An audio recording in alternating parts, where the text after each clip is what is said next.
नमस्कार, मी Priyanka beauty tips मध्ये तुमचं अगदी मनापासून स्वागत आहे। आज मी तुमच्यासोबत शेअर करणार आहे। भरपूर जणांचे असे प्रश्न होते की मेकअप व्यवस्थित जास्त चांगला होत नाही, ग्लोईंग दिसत नाही, खूप जास्त मेकअप म्हणजे फाउंडेशन फाटल्यासारखं वाटतं, खूप केकी दिसतो, आय मेकअप व्यवस्थित करता येत नाही। पण ह्या सगळ्या प्रश्नांची उत्तर मी आजच्या या व्हिडिओमध्ये तुम्हाला दिलेली आहेत, त्यामुळे तुम्हाला हा व्हिडिओ पूर्ण पाहायचा आहे। हा व्हिडिओ तुम्ही पाहिला तर नक्कीच तुमच्या सगळ्या प्रश्नांची उत्तरे तुम्हाला भेटून जातील, त्यामुळे व्हिडिओ पूर्ण पहा। चला व्हिडिओला स्टार्ट करूया। मेकअपच्या अगोदर सगळ्यात अगोदर आपल्याला काय करायचं असतं, स्किन केअर करायचं असतं, म्हणजे टोनर, मॉइश्चरायझर, सनस्क्रीन हे तुम्हाला करायचं आहे। आता आपला मेकअपच्या रिलेटेड व्हिडिओ आहे, त्यामुळे मी यामध्ये स्किन केअर दाखवलेलं नाही। मी सगळ्यात अगोदर माझ्या चेहऱ्याला टोनर, मॉइश्चरायझर आणि सनस्क्रीन हे लावलेलं आहे। तुम्हाला पण हे लावायचंच आहे, स्किप अजिबात करायचं नाही। आता मेकअपचा आपली पहिली स्टेप काय येते ती म्हणजे प्रायमर। आता प्रायमर जसं तुमचं स्किन टाईप आहे त्याप्रमाणे तुम्हाला प्रायमर चॉईस करायचे। आता तुमची स्किन टाईप कशी आहे त्याच्यानुसार तुम्ही परचेस करू शकता। जर तुम्ही वेगळंच कुठलं प्रायमर वापरलं तर कदाचित तुमचा मेकअप छान ग्लोईंग दिसणार नाही, त्यामुळे तुमची स्किन टाईप ओळखा आणि त्याप्रमाणे तुम्हाला प्रायमर यूज करायचे। मी आता लॅक्मेचं प्रायमर यूज करणार आहे। बऱ्याच वेळा काय होतं, आपण चुकीचं प्रायमर यूज करतो, त्यामुळे पण आपला मेकअप छान होत नाही। इथे मी माझी स्किन ड्राय टू नॉर्मल आहे, त्यामुळे मी इथे लॅक्मेचं हे प्रायमर यूज करते। हे क्रीम बेस मध्ये आहे आणि खूप दिवसापासून मी याला यूज करते आणि हे लावल्यानंतर एक वेगळाच ग्लो येतो चेहऱ्यावरती। आता तुम्ही पाहू शकता,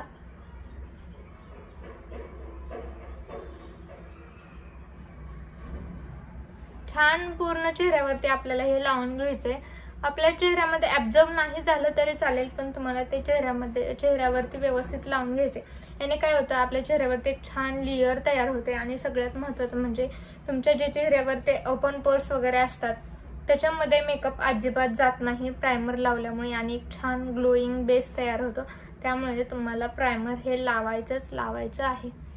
आता इथे मी लॅक्मेचे हे प्रायमर यूज केले। आता दुसरी स्टेप काय असते, जर तुम्हाला खूपच जास्त डार्क सर्कल असतील, नाकाच्या साईडला खूप जास्त काळा भाग असेल किंवा ओठांच्या साईडला असेल, पिंपलचे खूप जास्त डाग असतील, तर त्यावेळेस तुम्हाला करेक्टर यूज करायचंच आहे। जर तुमचे डाग रेड कलरचे असतील किंवा काळ्या कलरचे असतील, सगळ्यासाठी 3 प्रकारचे करेक्टर असतात, त्याप्रमाणे तुम्ही चॉईस करू शकता तुमच्या चेहऱ्यावरती कशा प्रकारचे डाग आहेत, रेड आहेत, काळे आहेत का आणखीन वेगळे आहेत, तर ते पाहून तुम्हाला करेक्टर चॉईस करायचे। तर आता इथे मला डार्क सर्कल वगैरे नाहीत, त्यामुळे मी करेक्टर यूज करणार आहे। जर तुम्हाला डाग असतील तर तुम्ही नक्की करेक्टर यूज करा।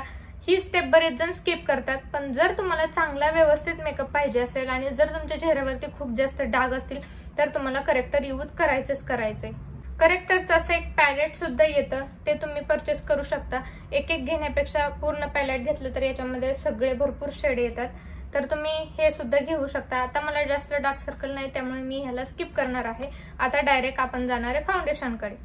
आता फाउंडेशन वापरताना पण बरेच जण काय करतात, आपल्या शेड प्रमाणे म्हणजे जसं तुमच्या स्किनचा शेड आहे तसं तुम्ही घेत नाही। तुमच्या स्किनचा कलर वेगळा आणि फाउंडेशनचा कलर वेगळा आहे किंवा शेड वेगळा आहे असं तुम्ही घेता बऱ्याच वेळा, त्यामुळे काय होतं, तुमची स्किन व्हाईट दिसते। जर व्हाईट असेल तर तुम्ही वेगळंच फाउंडेशन घेतलं की तुमचा चेहरा आणि तुमचा मेकअप काळा दिसतो, आणि जर तुम्ही गोरे असाल आणि तुमचा फाउंडेशनचा शेड हा खूपच काळपट असेल तर तो तुमचा मेकअप पूर्ण काळा दिसतो। त्यामुळे तुम्हाला असं वाटतं की मेकअप खूप काळा पडतोय किंवा मग वेगळंच काहीतरी लावल्यासारखं वाटतंय। ती चूक तुम्ही करता, म्हणजे फाउंडेशन व्यवस्थित चॉईस करत नाही, फाउंडेशनचा शेड व्यवस्थित घेत नाही। तर बऱ्याच वेळा काय करायचं, तुम्ही जर पहिल्यांदा फाउंडेशन घेत असाल ना तर ऑनलाईन घ्यायचं नाही, एखाद्या कॉस्मेटिकच्या दुकानात जायचं आणि तिथे तुमच्या इथे तुम्ही लावून पाहू शकता किंवा पूर्ण चेहऱ्यावरती एका साईडला लावून पाहायचं फाउंडेशन की ते तुम्हाला सूट होतंय की नाही। जर नसेल होत तर ते घेऊ नका, जे होतंय तेच घ्या। 4-5 प्रकारचे तुम्ही लावून पाहू शकता। आणि जर तुम्ही ऑनलाईन परचेस केलं तर तेव्हा आपल्याला कळत नाही की कुठला शेड आपल्याला सूट होतंय, त्यामुळे आपण बरेच फाउंडेशन ऑनलाईन घेतो आणि ते आपल्याला सूट होत नाही। त्यासाठी तुम्ही पहिल्यांदा कॉस्मेटिकच्या दुकानात जाऊन घ्या, त्यानंतर तुम्ही ऑनलाईन परचेस करू शकता, ज्यावेळेस तुम्हाला तुमचा शेड माहिती होईल त्यावेळेस। आता इथे फॉरएव्हर 50चं हे माझं फाउंडेशन आहे आणि हे मी स्वतः परचेस केलेले दुकानात जाऊन, आणि याचा शेड आहे माझा F015 हा शेड आहे। तर ह्याचे मी फक्त एकच पंप घेणार आहे, कारण हा फुल कव्हरेज देतो. आणि काय करायचं, हे आपल्याला छान असं मिक्स करायचं आणि एक डॉट डॉट करून पूर्ण चेहऱ्यावरती लावायचं. जर तुम्हाला खूपच, जर तुम्ही लग्नासाठी वगैरे मेकअप करत असाल तर थोडासा 1-2 पंप घेतलं तरी चालतं, पण इथे मला जास्त नकोय, एकदम लाईट मेकअप मला पाहिजे, त्यामुळे मी थोडंसंच घेतलेलं आहे. आता छान ब्युटी ब्लेंडर ओला करून घ्यायचा, जास्त पण कोरडा ठेवायचा नाही आणि जास्त पण याच्यामध्ये पाणी ठेवायचं नाही, आणि छान आपल्याला व्यवस्थित हे ब्लेंड करून घ्यायचंय. आता ब्लेंड करता बरेच जण काय करतात, असं ब्लेंड करतात, तसं अजिबात न करता असं टॅप टॅप मध्ये ब्लेंड करायचं. आता तुम्ही पाहू शकता हे एवढ्यात मी हे ब्लेंड केलंय. इकडचं आणि इकडचं तुम्हाला जास्त खूप असं काहीतरी पेंट वगैरे लावल्यासारखं किंवा वेगळंच काहीतरी दिसत नाही. हे माझ्या स्किनला खूप व्यवस्थित सूट होते. त्यामुळे तुम्हाला ऑनलाईन कधीच फाउंडेशन फर्स्ट टाइम परचेस करायचं नाही. ही चूक बरेच जण करतात, त्यामुळे तुमचा मेकअप व्यवस्थित होत नाही किंवा दिसत नाही. आता मी तुम्हाला अर्ध्या चेहऱ्यावरती लावून दाखवते, त्यानंतर आपण रिझल्ट पाहू. आता तुम्ही पाहू शकता मी पूर्ण हाफ चेहऱ्यावरती व्यवस्थित लावलेलं आहे, छान ब्लेंड करून घेतलंय आणि या इकडे काहीच लावलेलं नाही, पण जास्त काही फरक वाटत नाही. एकदम नॅचरल ग्लो आल्यासारखं वाटतंय किंवा एकदम जास्त व्हाईट पण नाही आणि जास्त ब्लॅकिश पण दिसत नाही, कारण हा शेड माझा व्यवस्थित मला सूट होते. असं जर तुम्ही फाउंडेशन निवडलं तर तुम्हाला अजिबात वाटणार नाही की मी वेगळंच काहीतरी केलंय किंवा खूप जास्त मेकअप झालाय. एकदम नॅचरल मेकअप वाटतो, त्यामुळे तुम्हाला ही चूक अजिबात करायची नाही. फाउंडेशन स्वतः जाऊन कॉस्मेटिकच्या दुकानातून घेऊन यायचे, ऑनलाईन परचेस करायचं नाही. जर तुम्हाला फाउंडेशनचा शेड माहिती असेल तर नक्कीच तुम्ही परचेस ऑनलाईन करू शकता. तर त्यानंतरची आपली पुढची जी मिस्टेक बरेच जण करतात, फाउंडेशन जे घेतले त्यापेक्षा एक टोन डार्क आपल्याला हे कन्सिलर घ्यायचं आहे. बरेच जण काय करतात, याचा जो शेड आहे तोच याचा पण घेतात. ते अतिशय चुकीचं आहे, कारण तुमची ही जी स्किन आहे जिथे आपण हायलाइट, हे काय करतं, हायलाइट पण करतं आपल्या स्किनला, आणि जो जिथे आपण लावतो ते कव्हर सुद्धा करतं. म्हणजे डार्क सर्कल असतील, नाकाच्या साईडला काळा भाग असेल, जे ओठांच्या साईडला काळा भाग असतो ते सुद्धा कव्हर करतं. त्यासाठी तुम्हाला एक टोन डार्क घ्यायचंय कन्सिलर. आता हे माझा याचा शेड होता F015 आणि याचा शेड आहे V006. हे वन फॉरएव्हर 52च आहे, त्याच्याबरोबरच मी हे घेतलं होतं. आता तुम्ही पाहू शकता, तुम्हाला हे लावल्यानंतर असं वाटतंय की खूपच जास्त काळपट आहे, तुम्ही पाहू शकता, पण मी एकदम ही थोड्या क्वांटिटीमध्ये लावणार आहे, जास्त क्वांटिटी लावायची नाही. जर तुम्हाला जसा कव्हरेज पाहिजे तसं तुम्ही क्वांटिटी लावू शकता. एकदम डॉट डॉट करून मी लावलेले, तुम्हाला असं दिसत पण नाहीये की मी खूप जास्त काही लावले. आणि काय बरेच जण ही पण चूक करतात की जी तुम्ही कन्सिलर लावले ना पूर्ण चेहऱ्यावरती ते ब्लेंड करतात. तसं अजिबात करायचं नाही. जिथे तुम्ही कन्सिलर लावले, आता इथे एवढ्याच भागात हे ब्लेंड करायचं, इथे एवढ्याच भागात ब्लेंड करायचं आणि डोळ्याच्या साईडला तेवढंच ब्लेंड करायचं.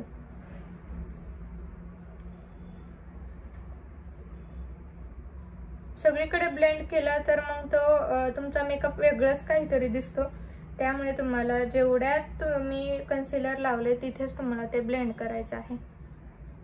आता कन्सिलर बऱ्याच जणांना हा पण प्रश्न असतो की कुठं कुठं लावायचं. आता डोळ्यांच्या खाली किंवा डोळ्याच्या वरती, ओठांच्या साईडला, नाकाच्या साईडला, थोडंसं आपल्या नाकावरती आणि थोडंसं इथं कपाळाला पण लावायचं आणि छान आपल्याला हे ब्लेंड करून घ्यायचे. कपाळावरती पण जिथे लावलंय तेवढ्याच ब्लेंड करायचं. नाकावरती पण फक्त असं उभं जेवढं नाक आहे तेवढ्याच वरती ब्लेंड करायचं, इकडे इकडे करायचं नाही. आता तुम्ही पाहू शकता हा कसा हाय पॉइंट, म्हणजे जे हायलाइट करते, पण मी ते हायलायटर वापरलेलं नाही, मी फक्त कन्सिलर वापरले तरी माझं नाक हे हायलाइट करायला लागले, कारण हे दोन्ही काम करतं. त्यानंतरची आपली पुढची मिस्टेक असते ती म्हणजे कॉम्पॅक्ट. आता कॉम्पॅक्ट बरेच जण काय करतात की खूपच जास्त लावतात. आता इथे माझ्याकडे NYBची कॉम्पॅक्ट आहे, याच्यावरचं नाव गेले कारण माझी पूर्णपणे आता संपतच आली आहे मी वापरून. तर बरेच जण शेड पण वेगळा घेतात आणि सगळ्यात महत्त्वाचं म्हणजे लावतात खूप जास्त. मेकअप करताना तुम्ही मेकअप म्हणजे प्रोडक्टची क्वांटिटी किती घेता आणि कुठल्या शेडची घेतात ते खूप जास्त महत्त्वाचं आहे. त्यामुळे कुठलंही प्रोडक्ट जर जास्त लावलं तर त्याचा रिझल्ट येत नाही आणि खूप कमी लावलं तर ते तुम्हाला हवा तसा मेकअप होत नाही. त्यामुळे काय करायचंय, फक्त थोडंसं टॅप करायचं. फक्त आपलं फाउंडेशन आणि कन्सिलर सेट झालं पाहिजे तेवढंच तुम्हाला कॉम्पॅक्ट लावायचे, खूप जास्त भरभरून लावायचे नाही. जर तुम्ही खूप जास्त भरभरून लावली तर तुमचा मेकअप ना असा फाटल्यासारखा दिसतो किंवा मग खूप केकी दिसतो. अजिबात असं तुम्हाला वाटणार की मग मेकअप व्यवस्थित झाला नाही किंवा खूपच जास्त लावल्यासारखं वाटतं आणि एकदम फाउंडेशन फाटल्यासारखं होतं. त्यामुळे केकी दिसतं. त्यामुळे तुम्हाला एकदम नॉर्मल. आता तुम्ही पाहू शकता मी फक्त एकदाच टॅप केले आणि तोच पूर्ण स्पंज मी माझ्या पूर्ण चेहऱ्यावरती फिरवलाय. म्हणजे फक्त मी एकदम नॉर्मल सेट करून घेतले, अजिबात एक्स्ट्रा लावलेली नाही. बरेच जण काय करतात, खूप जास्त घेतात आणि सारखं लावत बसतात, त्याने तुमचा मेकअप खूप जास्त केकी दिसतो. आता त्यानंतरची आपली पुढची मिस्टेक असते ती म्हणजे तुम्ही ॲब्रो जेव्हा तुमच्या फिल करता त्यावेळेस तुम्ही ॲब्रो पेन्सिल वापरा किंवा मग पॅलेट वापरा असं. पण बरेच जण काय करतात, डार्क ब्लॅक कलर वापरतात तुमच्या ॲब्रो फिल करण्यासाठी. तुम्ही जर डार्क ब्लॅक कलर वापरला तर तुमचा पूर्ण मेकअप हा आर्टिफिशियल, म्हणजे तुमच्या ॲब्रो असं वाटतं की नकली लावलेले आहेत तुम्ही. तुम्हाला एक नॅचरल लुक द्यायचा असेल तर तुम्ही ॲब्रो पेन्सिल वापरली तरी चालेल किंवा मग पॅलेट असं वापरलं तरी चालेल, पण त्याच्यामधला डार्क ब्राऊन कलर वापरायचा. आता तुम्ही पाहू शकता इथे ब्लॅक कलर आहे आणि इकडे पूर्ण ब्राऊन आहे, तर मी इथे डार्क ब्राऊन यूज करते. हा पूर्णपणे संपत आलाय आणि तुम्ही पाहू शकता याची हालत काय झाली वापरून. त्याच्यामध्ये असा एक ब्रश येतो. स्टार्टिंगला मी काय करते, पूर्णच डार्क वापरत नाही. हा शेड घ्यायचा अगोदर एकदम. तुम्ही पेन्सिल सुद्धा वापरू शकता डार्क ब्राऊन कलरची. स्टार्टिंग जी असते आपली ती काय करायचे,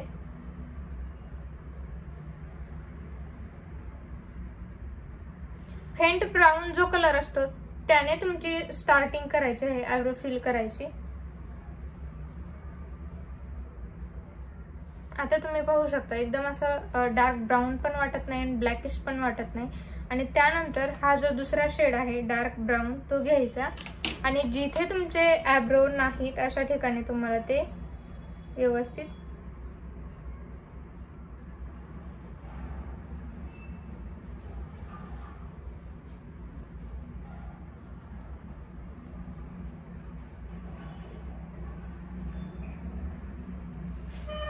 आता तुम्ही पाहू शकता एकदम नॅचरल वाटतं, अजिबात आर्टिफिशियल वाटत नाही. आणि तुम्ही महत्वाचं तुम्ही पाहू शकता बरेच जण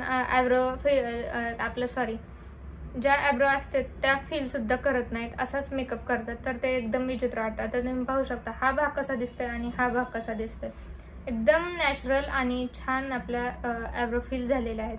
तर ही पण चूक बरेच जण करतात, डार्क ब्लॅक कलर अजिबात वापरायचा नाही ॲब्रो फिल करण्यासाठी, ब्राऊन कलर वापरायचा. आणि जर तुम्हाला वाटलं खूपच जास्त ब्लॅकिश झाले किंवा खूपच जास्त डार्क झाले तर असा एक ब्रश येतो पाठीमागच्या साईडला किंवा मग तुमच्याकडे ब्रशमध्ये असा जर ब्रश असेल तर त्याने काय करायचं, फक्त एक असं थोडंसं फिरवून घ्यायचं जेणेकरून एक्स्ट्रा जी ॲब्रो पेन्सिल किंवा पॅलेटची जी पावडर लागलेली असते ना ती निघून जाते.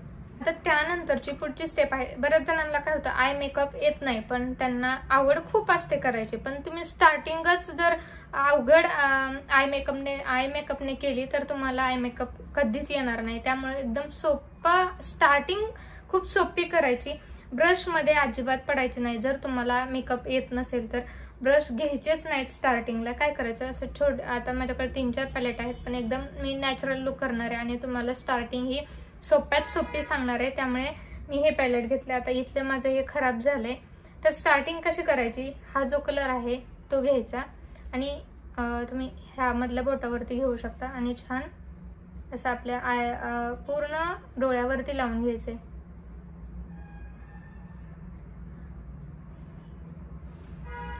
बोटांनी सुद्धा खूप छान आय मेकअप करता येतो, ब्रशच पाहिजेत असं काही नाही. छान मी माझ्या पूर्ण डोळ्यावरती तो कलर घेते आणि त्यानंतर काय करायचं, हा जो खालचा शेड आहे ना, म्हणजे तुम्ही लाईट करून डार्क कडे जायचे, डार्क कडून लाईट कडे जायचं नाही. बरेच जण काय करतात, खूपच जास्त अवघड स्टेप मध्ये किंवा आय मेकअप मध्ये जातात आणि तो त्यांना व्यवस्थित जमत नाही. त्यासाठी सुरुवातच अशी सिंगल शेडने सुरुवात करायची.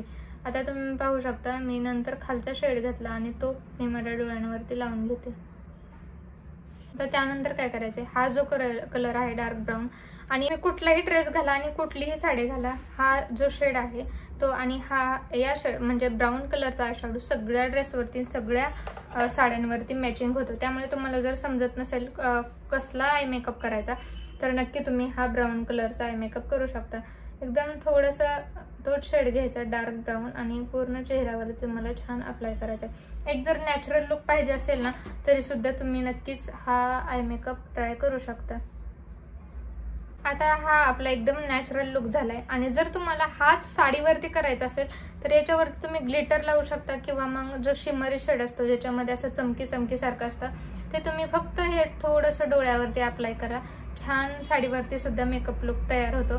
त्यानंतर काजळ, आता इथे काजळ इथे मामाअर्थचं वापरणार आहे। आता काजळ तर सगळे इझिली वापरतात त्यामुळे याच्यामध्ये काही मिस्टेक होण्याचा प्रॉब्लेमच नाही।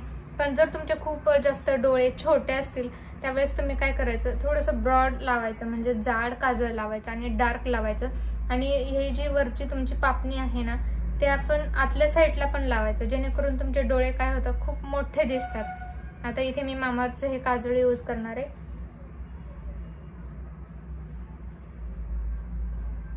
आता काजळ मी माझ्या दोन्ही डोळ्यांना लावून घेतलंय। आयलाइनर लावताना पण बरेच जण चुका करतात। जर तुम्हाला आयलाइनर लावताच येत नसेल तर तुम्ही लावू नका। काजळ घ्यायचं, काजळने एक छान लाईन तयार करायची आयलाइनर सारखी आणि एका ब्रशने छान त्याला किंवा मग इयरबड्स जे असतात त्याने छान एक लाईन त्याला सरळ करून घ्यायचं, फक्त तुमचं आयलाइनर रेडी होतं। बऱ्याच जणांना लिक्विड आयलाइनर लावता येत नाही पण तरीही ते असं लावतात आणि ते एकदम स्ट्रेट लाईन मध्ये सरळ लागत नाही, थोडंसं वाकडं तिकडं लागलं जातं आणि तो मेकअप पूर्णपणे खराब होतो, व्यवस्थित दिसत नाही। त्यापेक्षा तुम्ही काजळ लावून छान एक इयरबड्सने एक लाईन तयार केली ना आणि ती अजिबात इकडे तिकडे जात नाही, एकदम तुम्ही सरळ इयरबड फिरवलं की एक छान लाईन लागते आणि तुमचा मेकअप सुद्धा खूप छान दिसतो। अगोदर तुम्ही त्याने लावायला शिका काजळने, त्यानंतर तुम्ही लिक्विड आयलाइनर लावू शकता। आता हे पण मी फर्स्ट टाइमच यूज करते, ब्लू हेवनचं आहे हे लिक्विड आयलाइनर आणि हे मी फर्स्ट टाइम यूज करायला लागले, बघू आता काय होतं। आणि हातावरती मी एकदा लावून पाहिलं होतं, बहुतेक हे वॉटरप्रूफ आहे, याचा पण टोक खूप छान आहे। आणि जर तुम्ही नवीन आयलाइनर तुम्हाला येते पण थोडंसं जमत नाहीये त्यावेळेस तुम्ही असं छोटी जी आयलाइनरचा जो स्टोक असतो ना अशा आयलाइनर वापरा। ब्रश टाइप मध्ये ज्याचे असे टोक असतात ते व्यवस्थित लागलं जात नाही आणि पटकन लावता येत नाही, हे एकदम नाजूक आहे आणि व्यवस्थित लागलं पण जातं। आता आयलाइनर पण खूप वेगवेगळ्या प्रकारे लावलं जातं, जसं की विंग लाईन काढलं जातात। बऱ्याच जणांना खूप असं मोठं आयलाइनर आवडतं, बऱ्याच जणांना एकदम नॅचरल एकदम एक लाईन खूप बारीक असं आवडतं। पण जसं तुमचा मेकअप आहे, जर एकदम नॅचरल मेकअप असेल तर एकदम छोटीशी लाईन काढून घ्या, जर तुमचा हेवी मेकअप असेल तर तुम्ही थोडंसं ब्रॉड लावू शकता। आता मला विंग्स आवडत नाहीत, मी आजपर्यंत काढलेल्या पण नाहीत कधी आणि मी काढायचा प्रयत्न पण करत नाही, कारण बऱ्याच वेळा काय होतं मी काढायला जाते आणि ते वेगळंच काहीतरी दिसतं। त्यामुळे मला जे येत नाही ते मी लगेच कॅमेऱ्यासमोर ट्राय करत नाही, घरी ट्राय करते आणि जर आलं तर त्यावेळेसच मी तुमच्यासोबत शेअर करते। आता मला विंग्स काढता येत नाही त्यामुळे मी एकदम नॅचरल छान बारीक स्टोक असं लावलेला आहे। जर तुमचा हेवी मेकअप असेल तर तुम्ही नक्कीच खूप जाडसर असं लावू शकता। आता बऱ्याच जण काय होतं, आता मी काजळ लावले त्यानंतर काय करायचं की जो आपण आय मेकअप केलेला आहे म्हणजे मी ब्राऊन कलर यूज केलाय आणि तुमचा छान साडीवरती जर मेकअप असेल तर तोच ब्राऊन कलर घ्यायचा आणि इथे डोळ्याच्या खाली थोडासा छान असं ब्लेंड करायचं जेणेकरून तुमचे डोळे आणखीन मोठे दिसतात। आता मी इथे एकदम नॅचरल मेकअप आहे माझा, त्यामुळे मी लावणार नाही, कारण मी तो जर साडीवरती किंवा ड्रेसवरती मेकअप असेल ना तर तो तुम्ही खालच्या साईडला छान असं ब्लेंड करू शकता आय शॅडो। आता माझा इथे जीन्स टॉपवरती मी घातलेला आहे त्यामुळे मला ते व्यवस्थित वाटणार नाही, तरी पण मी थोडंसं ट्राय करून तुम्हाला दाखवते। असं तुम्ही ब्रश घेऊ शकता, त्याने लावा किंवा मग असं हेच जे बोट असतं तेच घ्यायचं थोडंसं असं आणि आता तुम्ही पाहू शकता अगोदरचा आय मेकअप आणि आत्ताचा आय मेकअप कसा दिसतोय, थोडंसं एकदम नॉर्मल लावून घ्यायचंय। तुम्ही पाहू शकता जास्त लावायचं नाही, जास्त डार्क लावलं तर ते वेगळंच काहीतरी होईल आणि जर जमत नसेल तुम्हाला तर लावू नका, काहीच प्रॉब्लेम नाही। आता आपण मस्कारा लावणार आहोत, तर मस्कारा लावण्याच्या अगोदर काय करायचंय, जर तुमच्याकडे आयलॅशेस कर्लर असेल तर ते नक्की यूज करा। ते यूज केलं ना तर आपल्या आयलॅशेस असं वाटतं की आपण म्हणजे आर्टिफिशियल आयलॅशेस लावलेत असं छान वाटतात। आता इथे हे माझ्याकडे आयलॅशेस कर्लर आहे, ते काय करायचंय फक्त 10 सेकंद असंच ठेवायचं।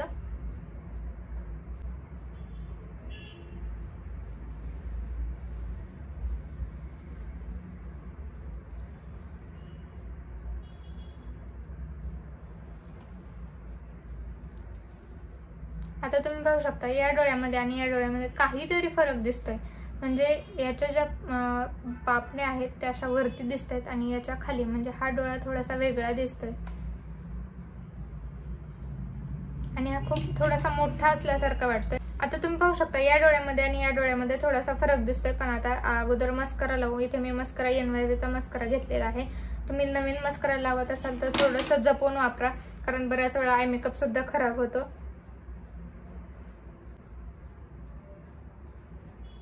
आता तुम्ही पाहू शकता या डोळ्यामध्ये किती फरक दिसतोय। फक्त मी लॅशेस कर्ल वापरलंय आणि मस्करा छान खाली आणि वरती लावलेला आहे। जर तुमच्याकडे आयलॅशेस कर्लर असेल तर नक्की यूज करा, नसेल तर काहीच प्रॉब्लेम नाही। आता त्यानंतरची पुढची स्टेप आहे ती म्हणजे कंटोरिंग। आता बरेच जण काय करतात, फाउंडेशन आणि कन्सिलर लावलं ना की लगेच कंटोरिंग करतात, पण जर तुम्हाला कंटोरिंग करायचंच असेल, नवीन तुम्ही असाल तर मला वाटतं की कंटोरिंग तुम्ही स्किप करा अजिबात, कारण जर कंटोरिंग व्यवस्थित नाही झालं तर पूर्ण मेकअप बिघडतो। त्यापेक्षा कंटोरिंग नाही केलेलं परवडतं। पण जर तुम्हाला करायचंच असेल तर तुम्ही असं पाऊट करा आणि या लाईन मध्ये तुम्हाला कंटोरिंग करायचंय। पण मी कंटोरिंग स्किप केलंय, अजिबात कंटोरिंग केलं नाही, पण मला आता वाटलं तुम्हाला सांगावं त्यामुळे मी तुम्हाला सांगितलं। आता त्यानंतरची पुढची स्टेप आहे ती म्हणजे ब्लश। आता ब्लश लावताना बरेच जण या चुका करतात, लिपस्टिक लावतात रेड कलरची, आय शॅडो लावतात रेड कलरचा आणि ब्लश लावतात पिंक कलरचा। त्यावेळेस तुमचा मेकअप पूर्णपणे बिघडलेला असतो। त्यामुळे तुम्ही आय मेकअप कुठल्या कलरचा करताय, लिपस्टिक कोणत्या कलरची लावताय, तोच कलर तुम्हाला ब्लश म्हणून लावायचा आहे। आता इथे मी ब्राऊन कलरचा आय शॅडो लावलाय, त्यानंतर आता मी ब्लश पण ब्राऊन कलरचाच, याचा मिलो वाईन हा शेड आहे, वेट अँड वाईल्डचा आहे हा। आता जर तुमच्याकडे ब्रश नसेल लावायला तर तुम्ही काय करायचं, ब्युटी ब्लेंडर घ्यायचं। ब्युटी ब्लेंडरचा हा जो भाग आहे तो असा टॅप करायचा आणि छान स्माइल करायचं आणि छान ब्लश लावून घ्यायचा। जास्त डार्क पण ब्लश लावायचा नाही। बऱ्याच वेळेला मी ब्युटी ब्लेंडरने का लावते, कारण ब्युटी ब्लेंडरने एकदम नॅचरल ब्लश लागतो। ज्यावेळेस तुम्ही ब्रशने लावता त्यावेळेस असा पॅची दिसतो, म्हणजे एवढ्यातच लागल्यासारखा, असा पट्टा ओढल्यासारखा वाटतो। पण ज्यावेळेस तुम्ही ब्युटी ब्लेंडर यूज करताना आता तुम्ही पाहू शकता एकदम नॅचरल वाटतं, असं वाटत पण नाहीये की मी ब्लश लावलाय। पण मी समोरासमोर ज्यावेळेस आरशात बघते त्यावेळेस मला एकदम छान आणि व्यवस्थित पाहिजे तेवढं लागल्यासारखं वाटतं। आता तुम्हाला कॅमेऱ्यामध्ये एकदम खूपच कमी किंवा लावलाच नाही असं वाटत असेल, पण एकदम नॅचरल लुक देतोय, जास्त हेवी पण वाटत नाहीये। त्यामुळे मी जास्त करून ब्युटी ब्लेंडर तुम्हाला सजेशन देईन की ब्युटी ब्लेंडरनेच ब्लश लावा, तुम्ही जर नवीन असाल तर। आणि जर तुम्हाला ब्रशची सवय असेल तर तुम्ही ब्रशने सुद्धा लावू शकता आणि छान गालावरती लावा, थोडंसं नाकावरती पण लावा। त्यानंतरची पुढची स्टेप आहे ती म्हणजे हायलायटर। आता हायलायटर लावताना पण बरेच जण चुका करतात। मी जसं सांगितलं तुम्हाला, आय मेकअप, तुमचा ब्लश आणि लिपस्टिक जसं तुम्ही लक्षात, म्हणजे लिपस्टिक आणि आय मेकअप लक्षात घेऊन तुम्ही ब्लश लावता, तसंच तुम्हाला आय मेकअप, ब्लश आणि लिपस्टिक हे लक्षात घेऊनच तुम्हाला हायलायटर यूज करायचे। आता बऱ्याच जण काय करतात, मग रेड कलरचं पूर्ण मेकअप करायचा, आय मेकअप करायचा, ब्लश लावायचा आणि लिपस्टिक लावायची। हायलायटरच्या वेळेस तुम्ही पिंकिश हायलायटर लावला तर ते खूप वेगळं दिसतं। त्यापेक्षा तुमच्याकडे जर त्या कलरचा हायलायटर नसेल किंवा मग सगळेच कलर असतात हायलायटरमध्ये असं नाही, पण बऱ्यापैकी असतात, तर मी डायरेक्ट न्यूड कलरचं ठेवायचं, ते सगळ्यांवरती सूट होतं। आता तुम्ही पाहू शकता, आता हा माझा मेकअप ब्राऊन कलरमध्ये, याच्यामध्ये सगळे हायलायटर पॅलेट आहेत। आता आणखीन एक आहे माझ्याकडे, याच्यामध्ये पिंकिश आणि व्हाईट कलर आहेत आणि याच्यामध्ये सगळे न्यूड कलर। ज्यावेळेस माझा पिंकिश मेकअप असतो त्यावेळेस मी हे हायलायटर पॅलेट वापरते, ज्यावेळेस माझा ब्राऊन असा मध्ये मेकअप असतो न्यूड मध्ये त्यावेळेस मी हायलायटिंग पॅलेट वापरते। पण जर तुमच्याकडे जर पिंकिश मेकअप करताय किंवा रेड करताय तर त्यावेळेस तुम्ही न्यूड सुद्धा लावू शकताय, कारण ते एकदम नॅचरल वाटतं। आता हे जास्त डार्क ब्राऊन वाला मी नाही यूज करणार, हे जे वरती आहेत दोन किंवा मग हे एकदम खालचं आहे ते मी यूज करणार। आता बरेच जण ब्रशने सुद्धा लावतात, पण मला ब्रशपेक्षा पण मी ब्युटी ब्लेंडरने व्यवस्थित लावते, त्यामुळे मी ब्युटी ब्लेंडरवरती असं व्यवस्थित घेणार आणि छान पाहू शकता एकदम नॅचरल वाटतं, अजिबात असं जास्त भडक किंवा काही वाटत नाही. छान नाकावरती पण आपल्याला लावून घ्यायचंय, कपाळावरती थोडंसं. आता तुम्ही पाहू शकता किती छान ग्लो करतोय आपला मेकअप. आणि छान हे लावून झाल्यानंतर आता माझ्या लक्षात आलं, तुम्हाला कॉन्टोरिंग करताना सांगताना मी नाकाच्या साईडला जर तुमचं नाक मोठं असेल तर तुम्ही दोन्ही साईडले कंटोरिंग करू शकता. फक्त इथले कंटोरिंग जर तुम्हाला येत नसेल तर ते स्किप करा, फक्त नाकाचं करा. दोन्ही बोटाला कंटोरिंगचं हे घ्यायचं, पावडर घ्यायची आणि फक्त असं करायचं आणि छान तुमचं नाक स्लिम होऊन जातं. आता त्यानंतर तुम्हाला लिपस्टिक लावायची. आता जसं मी तुम्हाला सांगितलं तुमचा आय मेकअप ब्लश लक्षात घेऊनच तुम्हाला लिपस्टिक पण लावायची. तर इथे माझ्याकडे हा ब्राऊन कलर आहे, याचा शेड याच्यावरती लिहिलेला पण नाही आणि ही लोकल मार्केटमधून मी घेतली होती, त्यामुळे याची प्राइस पण माझ्या लक्षात नाही आणि याच्यावरती शेड पण नाही, ती मी यूज करणार आहे. आता बरेच जण याने पण लावतात, बरेच जण ब्रशने पण लावतात. मी ब्रशने जास्त करून लावते, याने मला व्यवस्थित लावता येत नाही. काय करायचं, थोडंसं असं लावून घेते. त्यानंतर असा जो ब्रश असतो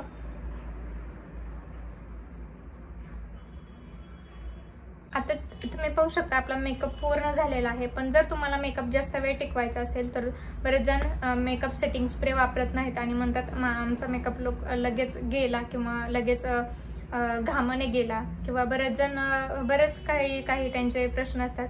पण इथे मी NYVचा हा सेटिंग स्प्रे यूज करते. तुमच्याकडे दुसरा कुठला असेल तर तो सुद्धा तुम्ही यूज करू शकता.